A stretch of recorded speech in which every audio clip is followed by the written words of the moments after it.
Assalamualaikum warahmatullahi wabarakatuh. Perkenalkan, nama saya Gilang Wardiansa dari kelas IFA. Di sini saya akan memaparkan tugas resum saya mengenai transisi layanan TI. Mata kuliah Infrastruktur Teknologi Informasi, dosen Bapak Hasbun Naim Syaddad, Eskom Mkom. Oke, langsung saja. Kita ke topik bahasan. Yang pertama, ada tujuan dan lingkup transisi layanan. Yang kedua, proses dalam transisi layanan. Dan yang ketiga, peran dalam transisi layanan. Seperti yang kita lihat dalam gambar, dimulai dari service design, menghasilkan service design package, lalu direalisasikan di service transition, lalu dioperasikan di service operation. Seperti yang kita ketahui, transisi layanan atau service transition adalah tahapan yang berisi proses-proses untuk merealisasikan atau membangun, menguji, dan mengimplementasikan sebuah rancangan layanan yang dihasilkan oleh Service Design Package atau bisa disebut SDP menjadi sistem layanan TI baru atau termodifikasi. Kita langsung saja, di topik bahasan pertama adalah tujuan dan lingkup transisi layanan. Tujuannya memastikan layanan baru termodifikasi atau layanan yang dihentikan atau retired service benar-benar memenuhi harapan bisnis seperti dalam dokumen-dokumen hasil tahapan strategi layanan dan perancangan layanan. Secara detail, tujuan proses-proses dalam transisi layanan mencakup 1. Merencanakan dan mengelola perubahan layanan secara efisien dan efektif. 2. Mengelola resiko terkait layanan TI baru termodifikasi atau dihentikan atau retired. Ketiga, sukses melepas dan mengimplementasikan layanan TI ke lingkungan sebenarnya.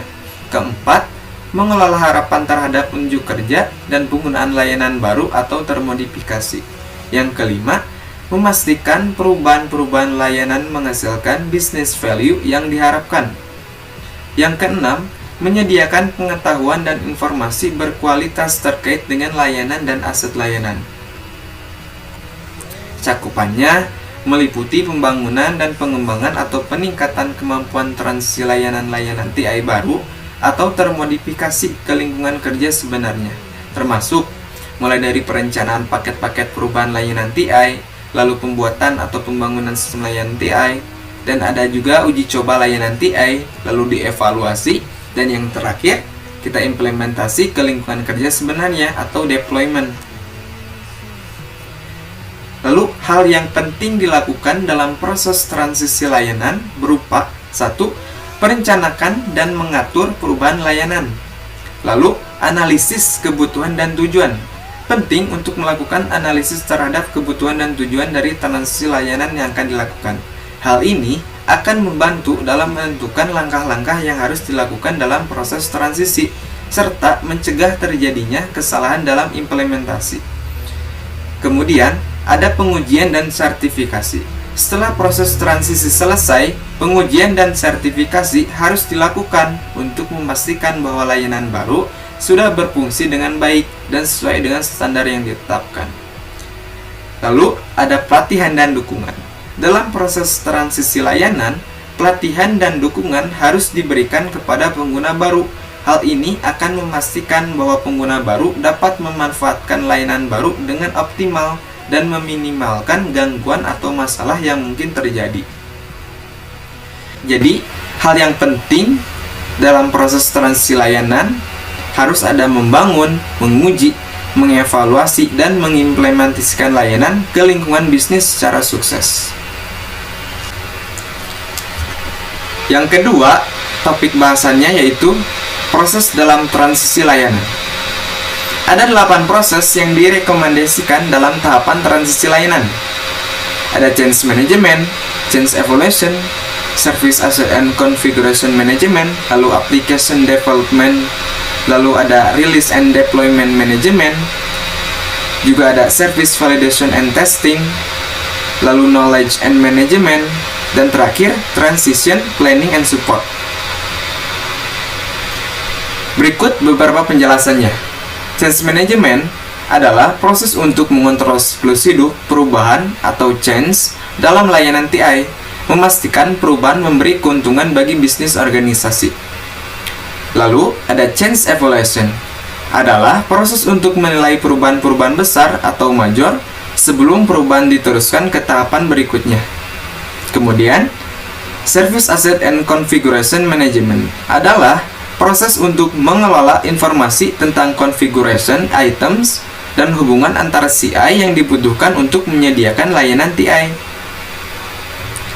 Lalu ada Application Development, adalah proses pembangunan atau pengadaan aplikasi dan sistem yang memungkinkan tersedianya fungsi layanan TI yang dibutuhkan, mencakup aktivitas pengembangan dan pemeliharaan aplikasi. Lalu, ada Release and Deployment Management, adalah proses merencanakan, menjadwalkan, dan mengontrol produk-produk perubahan atau rilis untuk diuji dan diimplementasikan di lingkungan layanan sebenarnya. Kemudian, ada Service Validation and Testing, yaitu proses untuk memastikan produk-produk perubahan atau rilis yang telah diimplementasikan di lingkungan sebenarnya atau deployed dan layanan yang dihasilkan benar-benar memenuhi harapan pelanggan.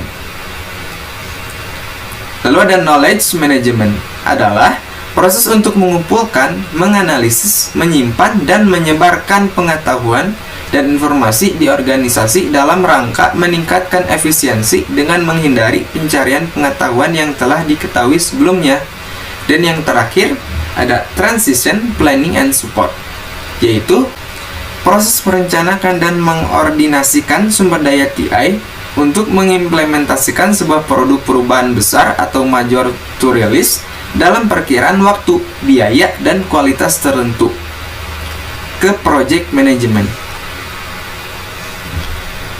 ada 5 proses dikerjakan hanya pada tahapan transisi layanan, yaitu 1. Change Evaluation, 2. Application Development, yang ketiga Release and Deployment Management, yang keempat Service Validation and Testing, yang terakhir Transition Planning and Support. Dan juga 3 proses lainnya dapat dilakukan juga pada tahapan-tahapan lain, yaitu Change Management, Service Asset and Configuration, dan yang terakhir Knowledge Management. Seperti yang kita ketahui, manajemen perubahan atau Change Management adalah proses utama dalam service transition yang bertugas memastikan perubahan-perubahan TI telah tercatat, terevaluasi, terotorisasi, dan terimplementasi ke lingkungan kerja sebenarnya dengan penuh kontrol, sehingga meminimalkan interupsi layanan TI yang ada dan telah berjalan. Perubahan atau change mencakup penambahan atau add, modifikasi atau modify, penghapusan atau remove konfigurasi yang mempengaruhi layanan TI. Lalu, ada 3 kategori jenis perubahan berdasarkan ITIL. Yang pertama, standard change, yaitu perubahan yang biasa terjadi dalam aktivitas bisnis sehari-hari dan berisiko rendah, dilakukan mengikuti prosedur operasional yang telah ditetapkan atau change model, contoh reset password. Yang kedua, emergency change, yaitu perubahan yang harus diimplementasikan sesegera mungkin karena memiliki pengaruh besar ke bisnis, contohnya service crash atau hang. Yang terakhir, ada normal change, yaitu perubahan yang tidak termasuk standar dan emergency change di mana penyedia layanan dapat merencanakannya di depan, contohnya pindah server lokal ke cloud. Aktivitas dalam proses change management meliputi 1. Membuat dan mencatat request for change atau RFC. Yang kedua, mencatat RFC ke change management system atau CMS dan mereviewnya. Dan yang terakhir, menilai dan mengevaluasi perubahan. Lalu topik bahasan yang terakhir adalah peran dalam transisi layanan. Proses dalam transisi layanan membutuhkan beberapa peran yang direkomendasikan, yaitu sebagai berikut. Yang pertama adalah Change Manager, lalu ada Change Advisory Board atau CAB, lalu ada Emergency Change Advisory Board atau ACAB, lalu ada Change Owner, Project Manager, Application Developer, lalu ada Release Manager, lalu ada Service Asset Configuration Manager, dan yang terakhir Knowledge Management Process Manager. Berikut beberapa penjelasannya, mulai dari Change Manager, yaitu berwenang dan bertanggung jawab mendokumentasikan semua perubahan atau change dalam infrastruktur TI dan komponen untuk mengurangi kemungkinan terjadinya interupsi layanan. Yang kedua, Change Advisory Board atau CAB, yaitu sekelompok orang atau pelanggan memberi masukan kepada Change Manager atau ketua CAB dalam menilai, memprioritaskan, dan menjadwalkan perubahan. Yang ketiga ada Emergency Change Advisory Board atau ACAB, yaitu bagian dari CAB yang berwenang mengambil keputusan-keputusan yang terkait perubahan darurat atau bisa disebut emergency change. Lalu ada Change Owner, yaitu seseorang yang membackup sebuah perubahan dan memiliki kewenangan anggaran untuk implementasi perubahan. Lalu ada Project Manager, yaitu bertanggung jawab merencanakan dan mengoordinasikan berbagai sumber daya untuk membangun atau mengadakan sebuah major release dalam batasan biaya, waktu, dan spesifikasi tertentu. Lalu ada Application Developer, yaitu bertanggung jawab membangun aplikasi dan sistem yang memungkinkan tersedianya fungsi-fungsi yang dibutuhkan layanan TI. Lalu ada Release Manager, yaitu bertanggung jawab merencanakan, menjadwalkan, dan mengontrol implementasi sebuah rilis untuk diuji di lingkungan kerja sebenarnya. Lalu ada Service Asset and Configuration Manager, yaitu bertanggung jawab memelihara keakuratan data dan informasi terkait CI yang dibutuhkan untuk penyedia layanan TI. Lalu Knowledge Management Process Manager, yaitu bertanggung jawab memastikan dan memfasilitasi agen-agen perubahan dalam organisasi dalam berbagi dan mendokumentasikan pengetahuan dan pengalamannya kepada seluruh pihak di dalam dan luar organisasi. Mungkin cukup sekian. Mohon maaf bila ada kesalahan atau kata yang kurang berkenan. Terima kasih juga kepada Bapak Dosen Hasbu Naim Syandan, Eskom Mkom. Sekian, wassalamualaikum warahmatullahi wabarakatuh.